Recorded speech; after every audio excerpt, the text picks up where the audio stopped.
Nơiក្នុងសម័យបុរាណវាលរហោធានដ៏ធំល្វឹងល្វើយមួយ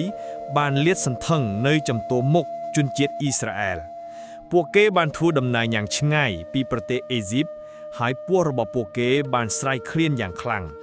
ព្រះអាទិត្យចាំងជះចុះមកយ៉ាងក្តៅហើយវាខ្សាច់ហាក់ដូចជាគ្មានទីបញ្ចប់អូបើយើងស្លាប់នៅស្រុកអេស៊ីបទៅហើយពួកគេបានស្រែកនៅទីនោះយើងមានអាហារបរិភោគឥឡូវនេះយើងប្រកាសជាស្លាប់ដោយអត់ឃ្លាននៅទីដ៏លំបាកនេះហើយម៉ូសេដែលជាអ្នកដឹកនាំរបស់ពួកគេបានឮសម្រែករបស់ពួកគេគាត់ដឹងថាការភ័យខ្លាចរបស់ពួកគេគឺពិតប្រាកដប៉ុន្តែគាត់ក៏ដឹងថាព្រះនឹងផ្គត់ផ្គង់ផងដែរល្ងាចនោះអ្វីដែលអស្ចារ្យមួយបានកើតឡើងនៅពេលព្រះអាទិត្យចាប់ផ្ដើមលិចទឹកសន្សើមក្រាស់មួយបានស្រោបលើជំរំនៅពេលដែលទឹកសន្សើមបានរលាយបាត់នៅពេលព្រឹកដីត្រូវបានគ្របដណ្ដប់ដោយអ្វីដែលថ្មីនិងអស្ចារ្យវាល្អិតល្អន់និងមានរាងជាបន្ទះដូចជាទឹកកកនៅលើដីវាលខ្សាច់តើវាជាអ្វីពួកគេបានសួរសំឡេងរបស់ពួកគេពោពេញដោយក្តីអស្ចារ្យម៉ូសេបានបញ្យល់ថានេះគឺជានំប៉័ងដែលព្រះអម្ចាស់បានប្រទានឲ្យអ្នកបរិភោគគាត់បានប្រាប់ពួកគេថាចូលប្រមូលឲ្យបានគ្រប់គ្រាន់សម្រាប់មនុស្សម្នាក់ៗនៅកំតាំងរបស់អ្នកប៉ុន្តែកុំឲ្យលើសប៉ុន្តែអ្នកខ្លះដោយសារការព្រួយបារម្ភនិងលោភលន់បានប្រមូលលើសពីអ្វីដែលពួកគេត្រូវការព្រឹកបន្ទាប់នំម៉ាណាដែលពួកគេបានទុកដាក់គឺពោពេញដោយដង្កូវហើយចាប់ផ្ដើមមានក្លិនស្អុយនេះបានបង្រៀនពួកគេនៅមេរៀនដ៏សំខាន់មួយទុកចិត្តលើការផ្គត់ផ្គង់ប្រចាំថ្ងៃរបស់ព្រះជារៀងរាល់ថ្ងៃ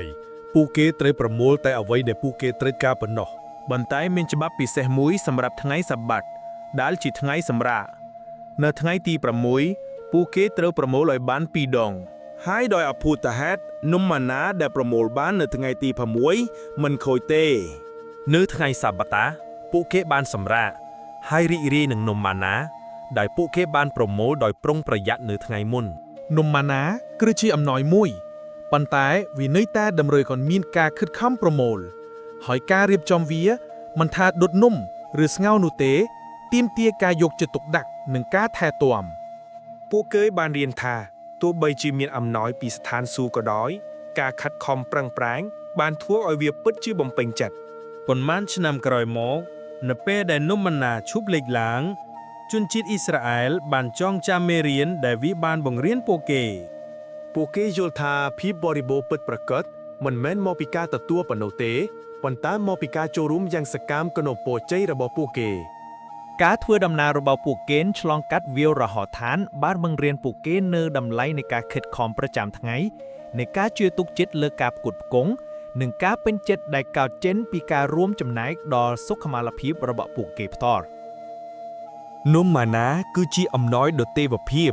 ប៉ុន្តែការខិតខំប្រឹងប្រែងនិងការថែទាំដែលពួកគេបានដាក់បញ្ចូលក្នុងការប្រមូលនិងរៀបចំវា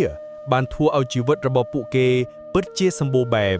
ដូច្នេះពួកគេបានរៀនថាជីវិតដែលបំពេញចិត្តមិនមែនគ្រាន់តែជាអ្វីដែលអ្នកទទួលបាននោះទេប៉ុន្តែជាអ្វីដែលអ្នកបានដាក់បញ្ចូល